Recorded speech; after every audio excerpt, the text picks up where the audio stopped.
So far, we have only talked about the annotation-based configuration, and all the annotations that we have been examining and using all these series in these videos actually mostly define the annotation-based configuration.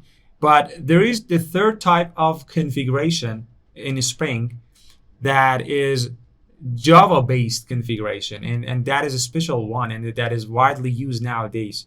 Actually, it is used in conjunction with the annotation-based configuration. Both of them are being used hybridly, but we have to see how it works and what is the difference and what it adds to the table. So the essence of the Java-based annotation is the @bean annotation. So yeah, I see you might argue that the Java-based annotation seems to be other than using annotations. Actually, it seems that we will be writing Java codes to configure the Spring, and that is true. But we will actually annotate special methods inside components, and those methods will define a bunch of bean definitions. So we are introducing a new source of bean definition, which are the bean annotated methods. Inside those methods, we are free to write whatever we want. We can write what logic of initialization and instantiation of we want, and at the end of that method, it is obvious that we should return some value that should match the return type of the method, because it's Java after all. There is nothing special here.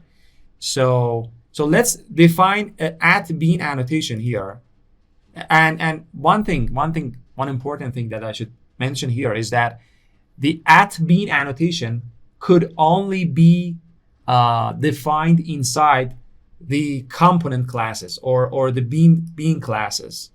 So we have, for example, this one is annotated with @component.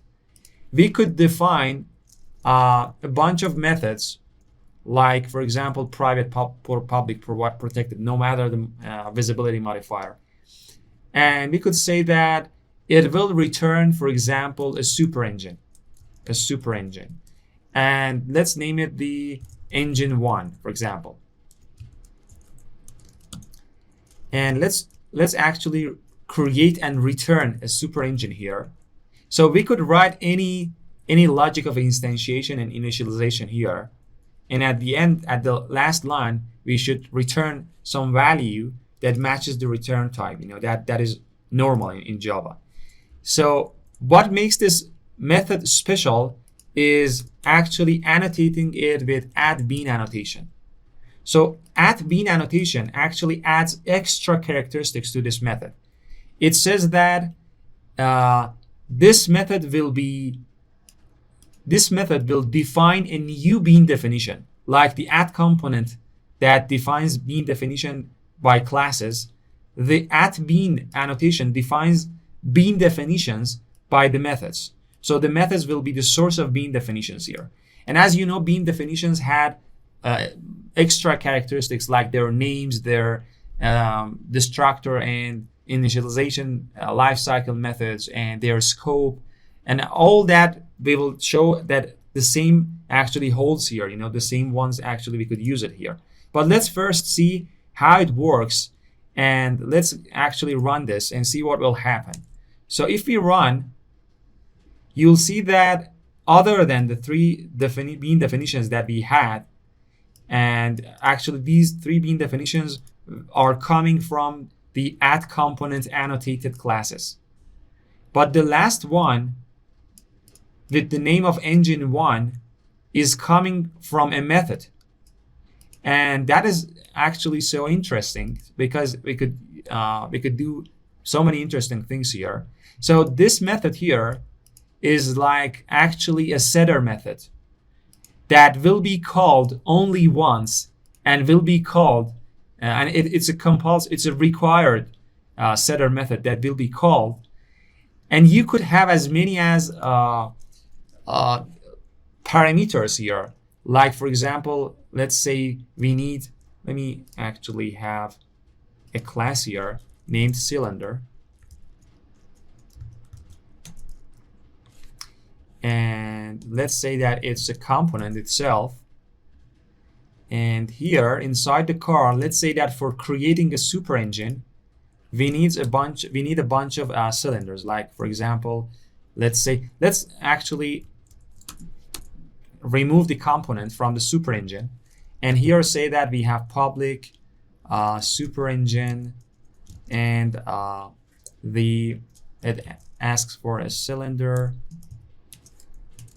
Okay, now we have, okay, here when we are creating it, actually we could create a new cylinder. You know, the instantiation and initialization and wiring logic, as you can see, is completely controlled by us, and we could write any logic that we want. Unlike the component classes, and unlike those being definitions that are components, the order of wiring and how they are instantiated is controlled by the IOC container. But here we have the full control over how the bean instance is being instantiated and wired. So instead of doing this, we could actually ask for a dependency, like a setter method.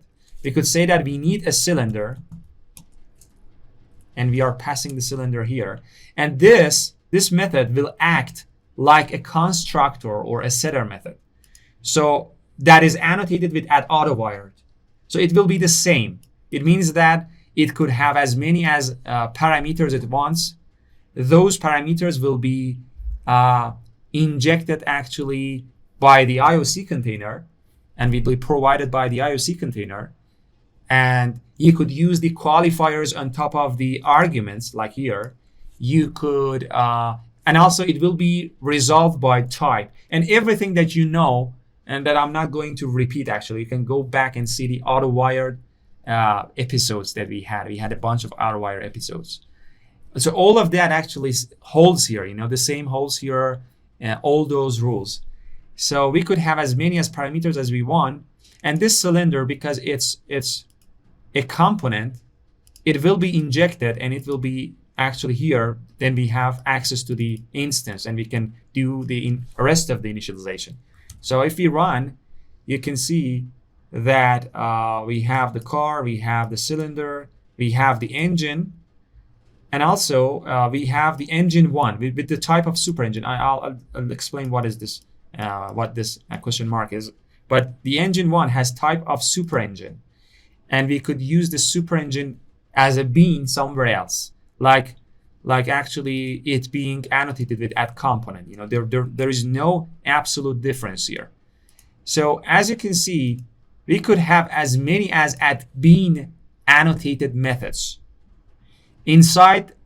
only inside the @component annotated classes, and it defines a bunch of bean definitions that actually construct and provide the Java-based configuration. So that is why we say it's Java-based configuration. Although we are using an annotation to actually annotate the place and show that where is the bean definition, but inside these braces, we could do anything that we want that we couldn't do before, and we could have any logic that we want. So that is what makes it the Java-based configuration, and it's super powerful.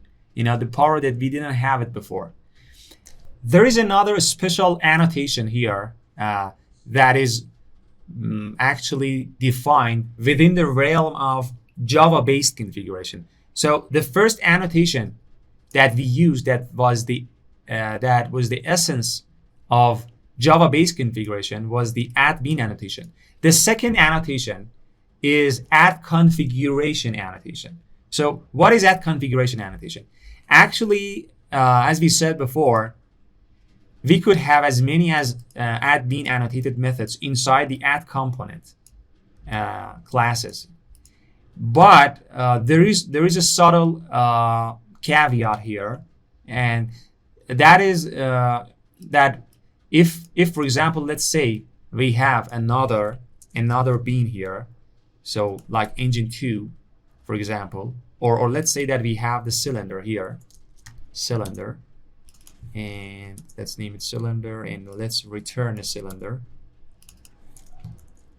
And also let's get rid of this add component here. Okay, now we have a cylinder here. We could have as many as bean definitions with the cylinder type as we want. So now, for example, instead of doing this, we could do this, and that is legit. And that we could, and this spring will actually find this bean, will define a bean definition because we need a cylinder, and this is the only bean definition that could provide a cylinder. And it will call this logic, it will grab the instance and it will put it here. And also it will actually cache it as an instance of this bean definition.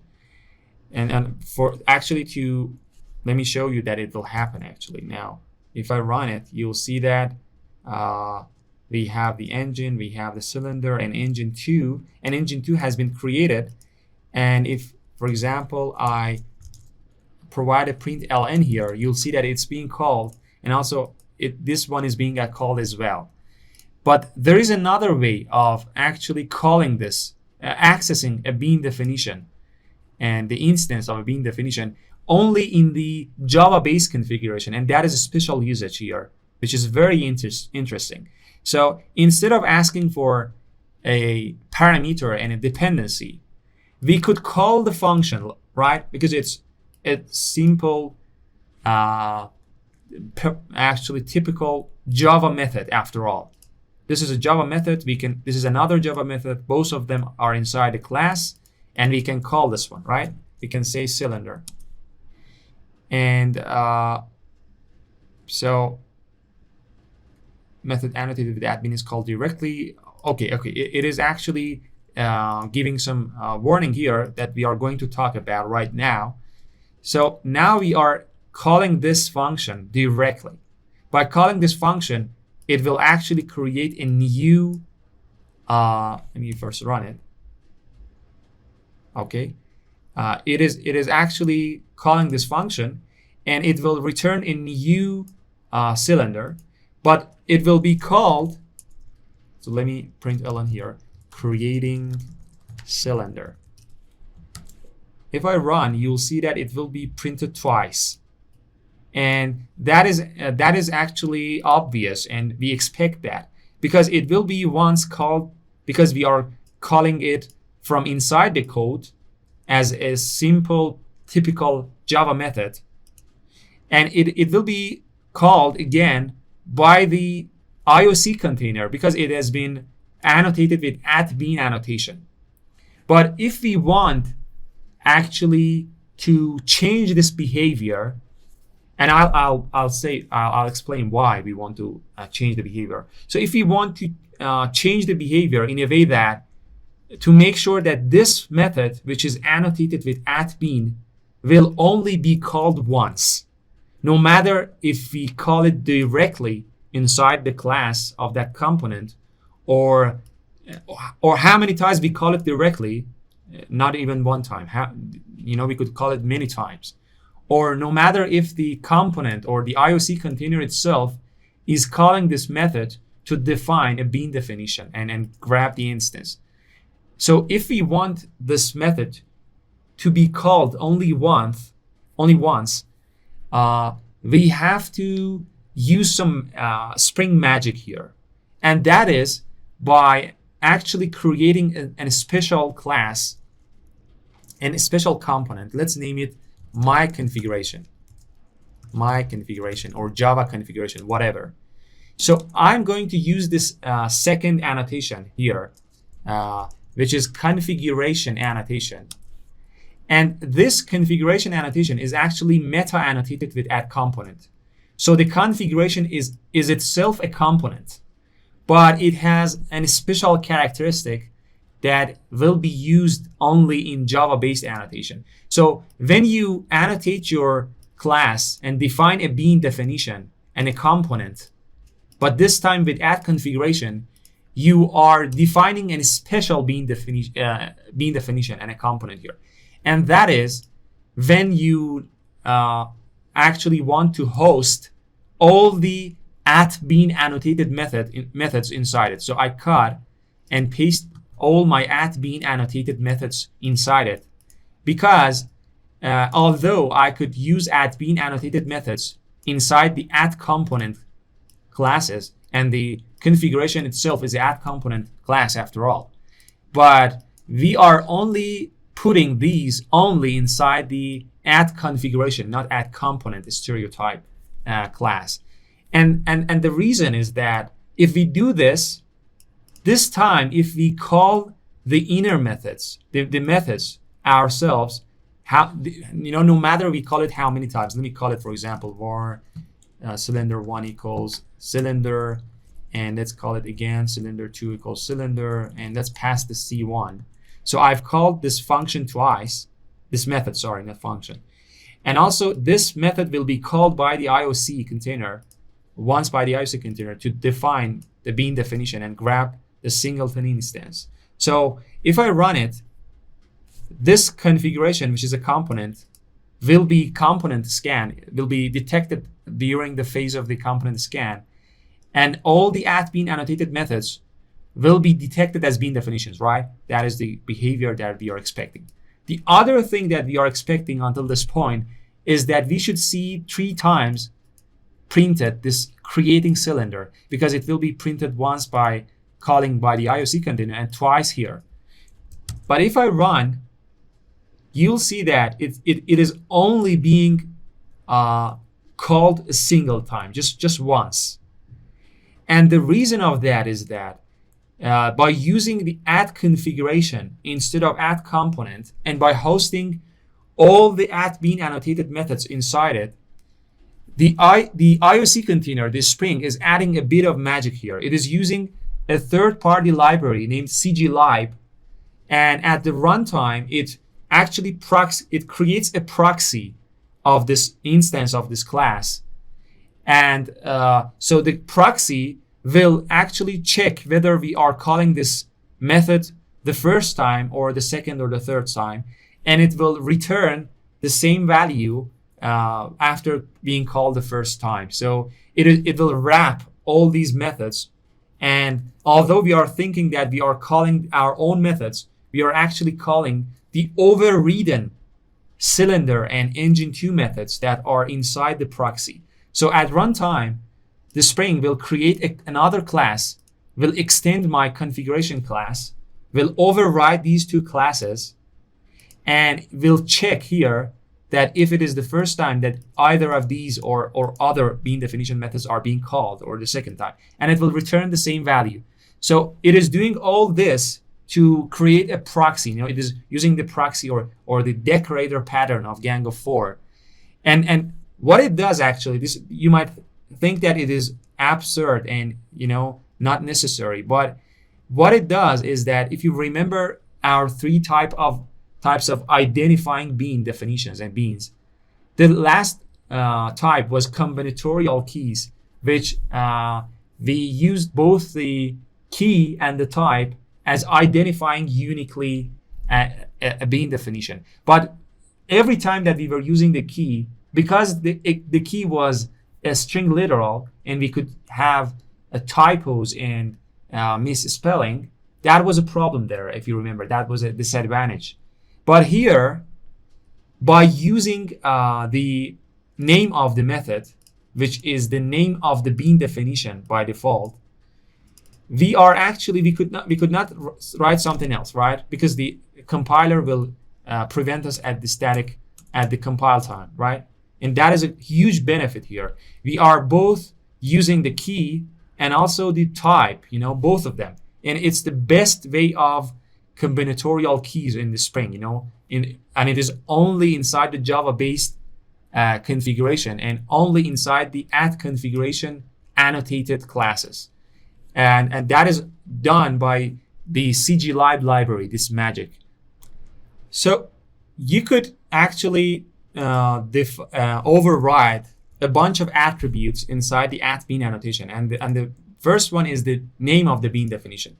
So as you might have guessed, the default name of the bean definition in this case is exactly the name of the method.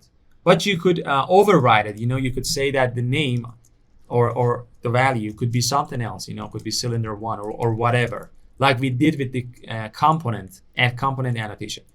You could also have the init method and the destroy method. You could say that the init method is, for example, initialize. And as you can see, the IDE is helping us here and saying that inside the cylinder, there is no initialize method. And we could define it. We could say that, okay, create one. And also we could say that the destroy method is, for example, close, and also create one from here. So as you can see, without the need of annotating our class with @postconstruct or pre-destroy, or using those interfaces for lifecycle methods or other ways of doing that, we could simply and very powerful, without coupling our components to the string, we could define our init and destroy methods with the @bean annotation. And that is a powerful thing here actually. So because we've discussed all those annotation in this series in depth, in great details, and I'm not going to go actually in detail again and describe them and explain them. You could use most of what we've seen here actually. For example, for scope, as you might have guessed, the default scope is again singleton. But you could, with the help of the scope annotation, you could change for example, you could change the scope to prototype. And if you change the scope to prototype, you'll see that it will be called as much as it is actually being called, because so as you can see, it's being called twice, and that is because we are calling it twice, and because it's a prototype. So every time we need a single instance, a new instance. Also, other annotation that I remember were the conditional annotation and the profile. We could put the @conditional here at the top of the configuration annotated class. And because it's a @component itself, so what the @conditional did, if you remember, it actually it was running a custom logic to see if we are going to take this bean definition into account or not. And because now this bean definition, this special bean definition, because it's a bucket full of other bean definitions, if we put @conditional at top of it, all these bean definitions will be taken account at once or not, because the class itself will be taken into account at once or not. Or we could put the @conditional at top of each @bean annotated method, separately. Or we could use the @profile at top of the class or at top of the @bean annotation. We could use the depends on annotation to define the dependency, the order of the initialization and destruction between two bean definitions. Here as well, we could say, for example, it depends on the the super engine or whatever. We could use the @lazy with the singleton annotation and say that it's singleton and we want it to be annotated lazily. Or we could use the primary annotation, and pretty much all the things that we've been seeing inside the annotation-based configuration, we could use it here as well, because this class, this @configuration class, is a component after all. It has all those goodies that we've been seeing in this series. And I'm not going to go into detail, and so you could just go and watch the previous episodes and see that what you could do with all those annotations and with the @bean annotation. The only thing that the Java-based configuration is adding to the table, the unique thing that it's adding, is that we are able of controlling the initialization and wiring with our own logic, with the Java logic. And also, we are able to use the combinatorial key in the best possible way by calling the method itself. And it is making sure that the method won't be called at all. It will be called by the IOC container. An instance will be grabbed, and that instance will be injected to it. It will be replaced by an instance, right? By the instance returned from this method. But it won't be like that. It will call this method and it will return it in a Java way. By doing this, it will call this method. The IOC container will grab the control, will call the method, will create the instance, will pass it to you, and will cache it if it is a singleton. And the rest of the times, it will return the same value. And that is a huge benefit here with the @bean annotated methods and with the Java-based configuration. Two last things that I want to mention is that you could, and it is mostly widely used, and you can see in other codes, that you could pass actually @component annotated class as an entry to the annotation config application context.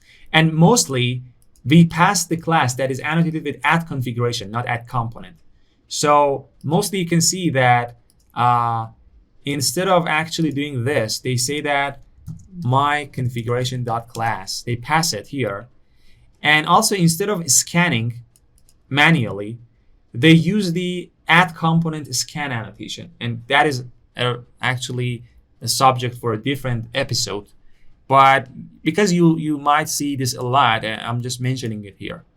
The last thing I want to mention is that you could have multiple @configuration annotated classes, and you could actually import one into the other.